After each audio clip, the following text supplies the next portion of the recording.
अरसा पहले लोमोरा की सल्तनत में एक शहजादा रहता था जिसका नाम जूलियन था।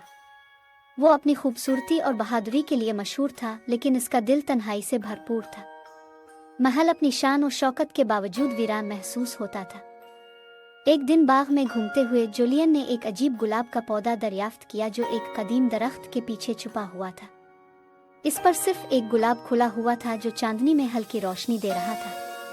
जूलियन ने इसे छूने की कोशिश की तो एक नर्म आवाज ने इसे रोक दिया। जादुई गुलाब को मत छूना जब तक कि तुम्हारा दिल पाक ना हो, एक बूढ़ी औरत ने कहा जो अचानक नमूदार हुई। यास ने अपना नाम सिराफीना बताया और कहा कि वो जादू की मुहाफिज है। गुलाब पर एक जादूगरनी की लानत थी जो कभी एक शहजादे के धोखे का शिकार हुई थी। इस लानत को सिर्फ सच्ची मोहब्बत ही खत्म कर सकती थी। जूलियन ने सच्ची मोहब्बत के बारे में पूछा।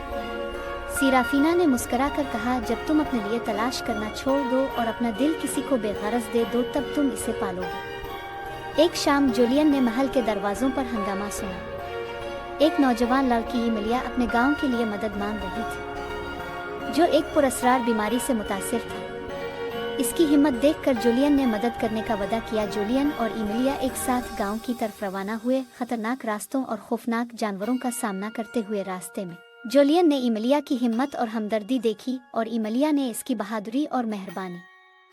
जब वो गांव पहुंचे तो मालूम हुआ कि बीमारी का सबब एक जहरीला चश्मा है जो इसी जादूगरनी की लानत से मुतासिर था। चश्मे को साफ करने के लिए गुलाब की जादुई ताकत जरूरी थी। इमिलिया ने गुलाब लेने की पेशकश की, लेकिन जूलियन ने इनकार कर दिया क्योंकि वो इसे खतरे में नहीं डालना चाहता था। जूलियन ने खुद गुलाब को तोड़ा, जिसके कांटे इसके हाथ में चुभे। जैसे ही गुलाब की जादुई रोशनी ने चश्मे को साफ किया, इसकी चमक मद्धम हो गई, लेकिन जूलियन के दिल में एक गर्मी महसूस हुई। लानत खत्म हो गई थी, न सिर्फ चश्मे पर बल्कि जूलियन के दिल पर भी। वो दोनों महल वापस लौटे। उनका रिश्ता पहले से ज्यादा मजबूत था।